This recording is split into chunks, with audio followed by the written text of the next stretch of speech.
So obviously you reached out about a sub battle. Super down to do that. I just figured that since yesterday, Hikaru and I were doing this kind of side-by-side training, that we could try it here too. Basically, I have a book that my old coach sent to me with like a bunch of training positions. And yesterday, Hikaru and I did the final chapter, which is called Grandmasters Wept Solving These Positions. We'll do the first chapter, which is called What Every Russian Schoolboy Solves. But I figured the best thing to do is like, we could set up the position on our own analysis board, and then we can mute on Zoom. We'll tell our chat what we think, and then we can reconnect and like analyze, and then we can check the answer and just see how it goes. So it's white to move, and I guess like we'll do like 5 minutes. And, okay. Yeah. That sounds great. Is there anything else I need to know? Or is it just, white to move? Yeah, it's literally, I think these exercises are like, he deliberately spaces out the themes. There's no chapter that's theme-based. It's just basically like white to move and, figure out the best. And get a good position, so. Okay, so white to play and white to win. My first thing that comes to mind is to go bishop h6, but I'm not really sure why. I feel like bishop h6 is kind of like, they could be doing anything then. I have absolutely no idea of what to play here. Maybe knight here? Could knight there be an idea? Maybe knight here is a good idea. My idea is also to go like knight there, but I don't know. Going knight here, bishop here, knight there, that's one idea, but I don't really know what the whole line is here. I mean, I kind of want to do something like this. Like, ultimately, this is going to be my plan. Takes, going bishop here, getting like the bishop going on here, but I just have no clue. All right, here we go. It's rook takes g7, done. Obviously no, it's not. Rook to e4 is a very annoying pin to try to go bishop h3. Knight d5, targeting this. I really like rook e4. Queen f7. Sacrificing doesn't cut it. Yeah, bishop d5 does look like a good move. Like, in fact, bishop d5 right away pins. Then if queen f7, rook e4, rook e8, rook e1, we're just winning. This pin looks very good. I think I have to paralyze the movement of the knight, because I think what black wants is to play knight d4. Like, that's what black wants. And then that attacks my queen, that attacks my rook. That looks pretty bad. So it's either bishop d5 or rook e4. Like, for example, bishop d5, king h8, rook e4, knight d4, rook e8, knight takes e2 check, rook comes back, bishop to g4, rook to e1, bishop takes, rook takes. I have two pieces, maybe some a5. Probably have to start with bishop d5. This one's tough. Yeah, so what did you think? Yeah, I mean, I thought this one was really tough. I couldn't really like immediately find what the idea was. So, I mean, at first I was looking at stuff like bishop h6, but I just think that after king h8, there's not really anything happening. So, I don't know, my move is knight d5. So, I saw this knight, and I basically thought, like, if it was black's move, black would go here. And then that's under fire, and then I think black is just better. I mean, I don't think we're losing, but I don't think that's very pleasant. So then I thought rook e4 with the idea to go bishop h3. The thing is that rook e4 immobilizes just the queen, like just this. So then black will play, like, here to protect this, otherwise I'm going to take it and get two pieces. And then if I play bishop to h3, like, it's not pinned anymore. So I thought I was putting pressure the wrong way, and then I was like, what if I inverse the idea? So bishop d5 pins the knight, so even if the king moves, I have a new pin. I have like two pins at play, and this move only takes advantage of one, so bishop d5. And I don't think there's a way black can actually stop rook e4. Now, granted, I'm going to go look at the answer at some point, and then it's going to tell me like I'm a total idiot. But that's basically the way I thought about it. Like, we have to do something fast. Like, knight d5 taking and bishop c3 looks good, but I think we don't have the time. I think that there's not knight d4 then, though. I really like bishop d5, though. That seems to be the move. But I think that after knight d5, if knight d4, that's what I was thinking, then there's going to be knight takes f6. Yeah. And then there's only rook takes because the pawn is pinned, and then we have queen takes queen, and then we can take the knight on d4. So I guess then it's just the question of like, what does black play? First of all, can black take on b2? That's a good question. Yeah, I didn't see that pawn actually. Yeah, that would be a big problem. Bishop b4 attacks the rook, and this is hanging, but maybe black just pushes. Actually, I was worried about this. I was just like, what if the counterplay is just like push the pawn, take the pawn and push? But I think bishop d5, at least to my eye, looks like it looks clean, and therefore it might just be like, this might be the second best move, and then this move could be one of those situations. But let's Wojciech, tell us. He's got all the answers. So this is the theme in this puzzle is called electing a plan based on the opponent's weakness. Oh, so in the game, white played knight d5. Okay. You played the move the GM played, except that it's actually funny. Usually in these books, that's a bad sign. Yeah, it's always like that. But like knight d5 is, I mean, hey, you're on the same page as the GM, so that's always good. Plus white could have ended up winning the game, but I don't actually know. But yeah, bishop d5 is apparently the move here. But I guarantee it's not the end of the story. So knight d5, yeah, knight c5 I guess allows counterplay. So you allow them to take, which is not what I said at all. You let them take, and then I guess black is okay here. Yeah, because if bishop c3, then you just have rook f7, I guess. No, rook f7, then there's bishop d5. Oh, wait. Oh. Just kidding. That's actually, I forgot about that too. Like, I was just like, I'm gonna go bishop c3. We have a hanging rook. Like, we have to move the rook now. So, oops.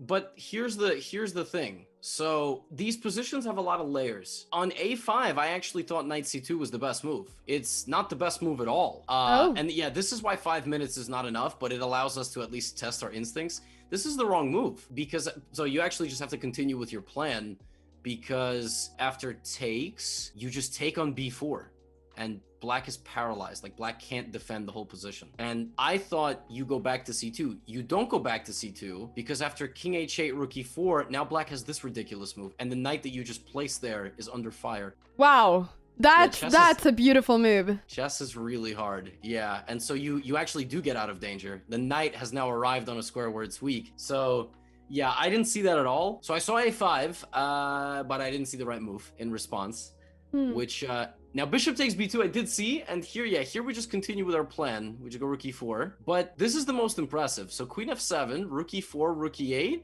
I just thought we play rook e1, but that allows black to, I guess, get counterplay, or no, the compute, okay, it likes this, but apparently the best move here is this knight takes a6, and black just has nothing. Like, black just can't defend the position. You just go back and rook e1 and knight a6. I mean, that just seems like the type of move you really would not be doing when you're putting all the pressure and trying to activate all your pieces. Just, you know, getting a pawn that seems to be unimportant. But I guess the a pawn is also important in the sense that a5 is a really annoying move in some occasions. I think Wojciech used to, so I did some lessons with Wojciech in the past, used to call these positions time stops. Like, you have the time and the luxury to just play this move, just win a pawn and come back, because black is just so stuck. But I think the bigger takeaway is just the fact that, like, bishop d5 like plays on the two, like, I guess the two pins and the two weaknesses, and it's a bit more direct and to the point than like knight d5 going for something slow and strategic with the bishop. So, you know, Levy, I have a problem. I kind of have to ask you about it.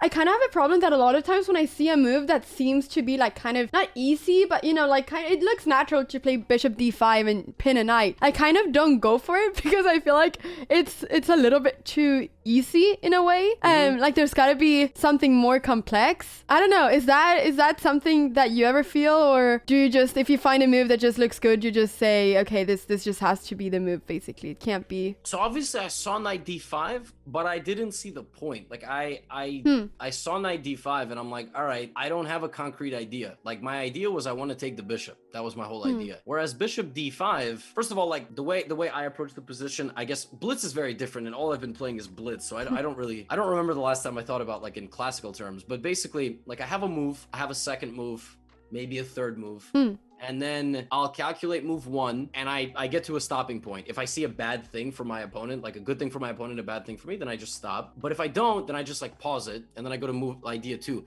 And so for this position, I saw bishop d5 instead of knight d5, and I saw that rook e4 wins a piece. I'm like, oh, there's something here, like, let's dig a little bit. And so I would play bishop d5. I did not see a5, knight c2, queen g6, because I didn't have time. But I think I basically want to have a tangible outcome at the end that's, like, good. Like, I want to win something rather than, it's actually funny. You said, like, you didn't see what bishop d5 does, and it's funny, like, I didn't see what knight d5 does. Like did. I was like, knight d5 looks good, but I don't know what it does. And bishop d5, I'm like, I think this move actually does something. So I don't know. I guess part of it is, like, a little bit instinct, like bishop d5, rook e4. I also think it really helps that I started with rook e4, because then I just saw that bishop h3 was wrong and bishop d5, rook e4 might be correct. So it's kind of the same idea. Yeah, that makes sense. But in general, more forcing stuff like than knight d5, because knight d5 is less forcing than a move like bishop d5, I think. Well, we'll see. I mean, we can try to apply this in the next one. I don't know what the next one holds. Let's do it. That's very instructional. So Wojciech messaged me and Yep. suggested that we go to chapter 3, which is the most difficult chapter in the book. Oh, wow. And we do a couple of exercises. Okay, let's do this one. This is the third to last puzzle of the whole book. See you soon. See you soon. Good luck. I mean, where do we even start? Like G3, A4. I guess black wants F4, so should I go F4, E4?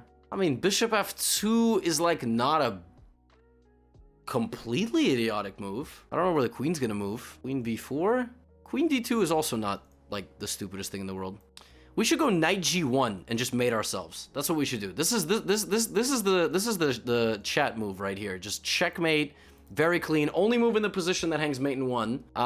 Yo, I'm not gonna lie to y'all. I don't have a clue what the answer is. Like I would need like 10 more minutes. These puzzles honestly can't be analyzed and appreciated this quickly, but they're also not really puzzles. They're, you know.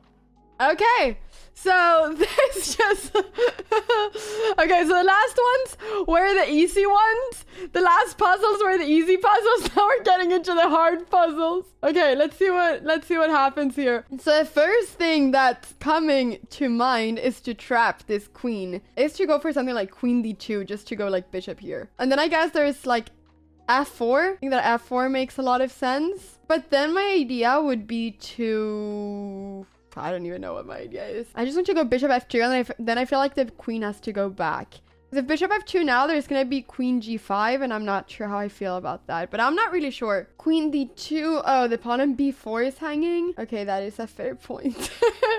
That is a fair point. I'm also thinking of like f4. That move also makes a lot of sense to me. I feel like f4 makes sense because we're just blocking everything. We're stopping this. Another move that's coming to mind is to go queen c2.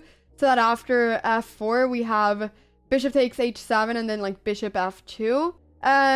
What else do we have here? I mean, like there is bishop f5, rook f5. I've been looking at this, rook f5 and g4. But I just feel like it looks too crazy. My instinct, my intuition is just telling me that it's wrong. But I don't really know. I just feel like it's wrong for some reason. But I can't really say the exact reason of that. I don't know why I really don't like that move. I just really feel like it looks super dangerous. All right, Anna, what are you thinking? I have a battle with myself here. I can't decide between two moves. Do you have a clear move? I don't know. The first idea that came in mind to me was to go like queen d2 with the idea of simply like going bishop g5, kicking the queen away from here, and then like if queen takes b4, going something like rook b1, kicking the queen away even more, and then going something like g4. So that's one idea. Another idea that I have is to go bishop takes f5, and then after rook takes f5 going g4, but I just don't like that position. Like my intuition is just saying that it's wrong to do that. But the central idea is the move g4. Yeah, the central idea is to go g4. I want to go g4 at some point, but I can't decide if I want to just eliminate the queen from h4 and then go for that, because I feel like it's too scary to do it while the queen is still on h4, or if we just don't care and do it anyways. But I don't know. My intuition is saying to wait and not do it in this immediately. Yeah. Yeah. So I agree. Also, I think g4 is very important in this position. I mean, I was trying to play it right away. So what I calculated was like g4, fg, like knight e4, trap the queen. But then I just, like I said, this is way too complicated. And but I really like how weak this can be. I like rook c7. Like that just looks terrible. It looks like we need to fight back against the king's Indian attacks somehow. Like I saw this, and I even saw this. Like I calculated all the way down here, and I'm like, we're down 2 pawns, but. And I'm probably missing something, like probably just knight f6 is completely fine for black, but I don't know. So then I thought g3 here, a3. Yeah. Like kind of your idea as well. Maybe like the rook stays here. I don't know. Rook b1 instead to force this, and then like now g4. I don't think we should be trading our bishop for the pawn. No, I don't think so either. My intuition is really just shouting no at that move. Like, this is what my intuition is saying. Deflect the queen down to a3 and just go on your own attack and, you know, Godspeed. Again, in a, 15, 20 minutes of thought, maybe you play this, and then you have to calculate, f4, e4, fg, just going back to f6 right away, takes and going back, takes and going to f4, like, yeah. Yeah, there's a lot of moves, but I agree. Maybe g3 is better because that's more forcing. I guess that queen d2 isn't that forcing. So I like g3 as well. I don't know what happens if queen h3 in that position. The queen Yeah, getting trapped? so obviously we can't go g4. I was thinking here, and we have some bishop f1 ideas. Like something bogus. Like obviously we never have knight g1, which is sad. Maybe queen e1, knight g1. But this is a problem. So now if knight g1, knight g3. Oh, but then we can sack. Yeah. But I thought like queen h3 is way too risky for black. This was my instinct. Whether we're right or wrong, I don't know. Let's see. Oh, here we go. Oh my god. What? What is it? It's bishop takes f5. What? So completely the opposite of what we've been saying, basically. Well, you said this. What? I just didn't like it. I don't want to get rid of our bishop, and everything just looks so scary. Okay, that didn't happen in the game at all. But it has nothing to do with g4. There's no g4 even? No. I mean, it's an idea, but apparently after rook takes, and by the way, computers are fond of queen d2 also. So you're like this whole plan, and then later. But I think g4 is not. G4 is only good if like the queen goes away. Yeah. So like you said, like if this and then g4, rook a1, and like all this stuff. Yeah. So g3, it also doesn't fully hate. It also doesn't fully hate this idea and thinks that this is also dangerous. But yeah, apparently the best move in the position is to take on f5, which the computer doesn't even see at first. The idea is to play knight to e4. Knight e4. And between the ideas of this, and the pressure on the d6 pawn, like for example, like h6 here, yeah, and then g4, and you take, and you play rook g1, and... Oh, wow. Knight e4, wow. And it's designed against black's idea of playing e4 and like transferring in the knight, and wow. Yeah, so it's not... g4 is actually bad because black can play rook f3. Rook f3, queen g4, and this is still a mess because everything is open. Knight f6 is coming, I guess. Yeah. e4, knight e5. That's what I was worried about in that position after g4, but knight e4 didn't even cross my mind for a second. I just thought, if we give away a piece, we gotta get it back. But a lot of times you don't have to be so fast. You can just create a lot of threats in that position. That's beautiful, knight e4. Yeah, because that's what you get when you go to the third to last puzzle in the entire book, I guess. Yeah, that's why we stayed away from this chapter, because because of positions like this just making you hate your existence. That was nuts. But it was fun. It was really fun. I feel very inspired to play Title Tuesday now. I feel like I'm just gonna be sacking all my pieces today and just, kind of think that I'm tall when I'm really not. But this has inspired me for that. As Daniel Dubov says, if you sacrifice your pieces, you have less of a chance of blundering them later, so. Thank you so much for watching this video. If you enjoyed it, please don't forget to leave a big thumbs up and also to subscribe. If you ever want to catch me live, go ahead and go to twitch.tv/AnnaCramling. Hope to see you there.